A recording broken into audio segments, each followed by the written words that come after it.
ಸಾಂಸ್ಕೃತಿಕ ರಾಜಧಾನಿ ಮೈಸೂರಿನ ಒಂದು ಉತ್ತಮ ಪ್ರೇಕ್ಷಣೀಯ ಸ್ಥಳದ ಬಗ್ಗೆ ನಾನೀಗ ತಿಳಿಸ್ತಿದ್ದೀನಿ. ಚಿಕ್ಕವನಿದ್ದಾಗ ಬೇಸಿಗೆ ರಜದಲ್ಲಿ ನನ್ನ ಸಂಬಂಧಿಕರ ಮನೆಗೆ ಬಂದಾಗಲೆಲ್ಲ ಇಲ್ಲಿಗೆ ಕರ್ಕೊಂಡು ಹೋಗಿ ಅಂತ ನಾನು ತುಂಬ ಪೀಡಿಸ್ತಿದ್ದೆ. ನನ್ನ ರೋದನೆ ತಡೀಲಾರದೆ ಪಾಪ ಅವರು ನನ್ನ ಕರ್ಕೊಂಡು ಬಂದು ಖುಷಿ ಪಡಿಸ್ತಿದ್ರು. ಬಹಳ ವರ್ಷಗಳ ನಂತರ ಮತ್ತೆ ಈ ಜಾಗಕ್ಕೆ ಭೇಟಿ ಕೊಡೋ ಸೌಭಾಗ್ಯ ಇದೀಗ ಸಿಕ್ತು.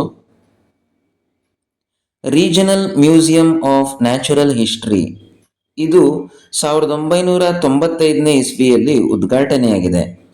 ಬಹಳ ಅಚ್ಚರಿಯ ವಿಷಯ ಏನಂದ್ರೆ ಈ ಪ್ರಾಕೃತಿಕ ವಿಜ್ಞಾನ ಸಂಗ್ರಹಾಲಯವನ್ನ ವೀಕ್ಷಿಸೋದಕ್ಕೆ ಯಾವುದೇ ಶುಲ್ಕವಿಲ್ಲ. ಇದು ಭಾರತ ಸರ್ಕಾರದ ಪರಿಸರ ಮತ್ತು ಅರಣ್ಯ ಸಚಿವಾಲಯದ ಅಧೀನದಲ್ಲಿದೆ.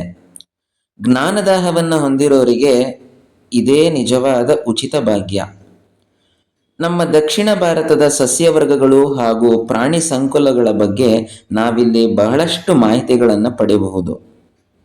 ಆರಂಭದಲ್ಲಿ ನಾನು ಔಷಧೀಯ ಗುಣಗಳುಳ್ಳ ಸಸ್ಯ ಸಂಪತ್ತುಗಳ ವಿಚಾರಗಳೆಡೆಗೆ ಕಣ್ಣಾಡಿಸಿ ಕೆಲವೊಂದಿಷ್ಟು ಹೆಮ್ಮರೆಗಳ ಬಗ್ಗೆ ಓದುತ್ತಾ ಮುಂದೆ ಹೆಜ್ಜೆ ಹಾಕಿದೆ. ದಿಢೀರನೆ ಕಾಡು ಪ್ರಾಣಿಗಳೆಲ್ಲ ನನ್ನೆದುರಿಗೆ ನಿಂತಿರೋದನ್ನ ಕಂಡು ಬೆಚ್ಚಿ ಬೀಳುವಂಗಾಯ್ತು.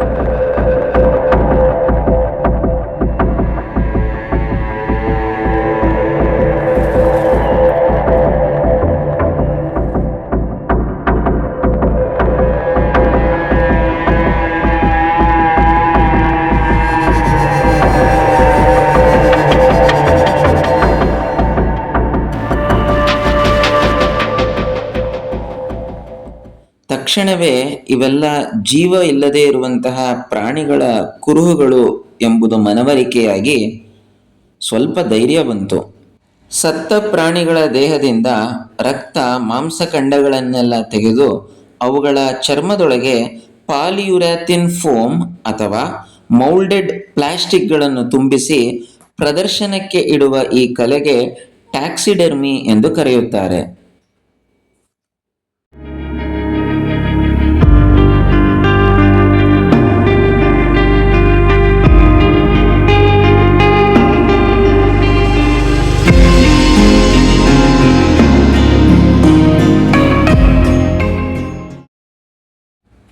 ಕೆಲವೊಂದಿಷ್ಟು ಪಕ್ಷಿಗಳು ಮತ್ತು ಚಿಟ್ಟೆಗಳ ಬಗ್ಗೆಯೂ ಸ್ವಲ್ಪ ತಿಳ್ಕೊಂಡು ಮುನ್ನಡೆದೆ.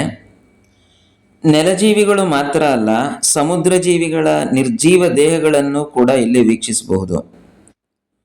ಡೈನಾಸರ್ಗಳ ವಿಧಗಳು, ಅವುಗಳ ಕಾಲಾವಧಿ, ಅವುಗಳೆಲ್ಲ ಹೇಗೆ ವಿನಾಶ ಹೊಂದಿದ್ವು ಅನ್ನೋದನ್ನು ಸಹ ಇಲ್ಲಿ ವಿವರಿಸಿದ್ದಾರೆ. ಭೂವಿಜ್ಞಾನದಲ್ಲಿ ಆಸಕ್ತಿ ಹೊಂದಿರುವವರಿಗೂ ಕೂಡ ಯಾವುದೇ ಮೋಸ ಇಲ್ಲ. ಅವುಗಳ ವಿಚಾರಗಳು ಕೂಡ ಇಲ್ಲಿ ಲಭ್ಯ.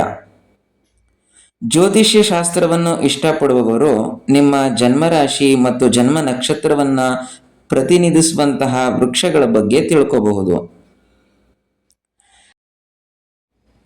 ಶಾಲಾ ಕಾಲೇಜುಗಳ ವಿದ್ಯಾರ್ಥಿಗಳಿಗಂತೂ ಇದು ಬಹಳ ಪ್ರಯೋಜನಕಾರಿ ಸ್ಥಳ.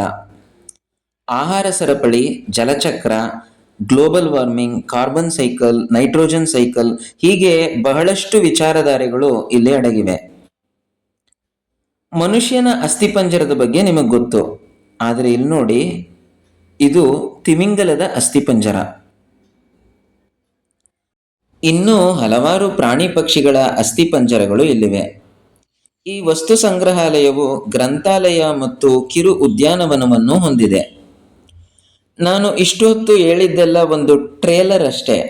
ನಿಜವಾದ ಫಿಲಂ ನೋಡೋಕೆ ನೀವಿಲ್ಲಿಗೆ ಭೇಟಿ ನೀಡಿ ಖುಷಿ ಪಡಿ. ಇದು ಇರೋದು ಮೈಸೂರಿನ ಸಿದ್ಧಾರ್ಥ ನಗರದಲ್ಲಿ. ಇದರ ಲೊಕೇಶನನ್ನು ನಾನು ಡಿಸ್ಕ್ರಿಪ್ಷನ್ ಬಾಕ್ಸ್ನಲ್ಲಿ ಶೇರ್ ಮಾಡಿರ್ತೀನಿ. ತಾವು ಅದನ್ನು ಬಳಸಿಕೊಳ್ಳಬಹುದು. ಧನ್ಯವಾದಗಳು.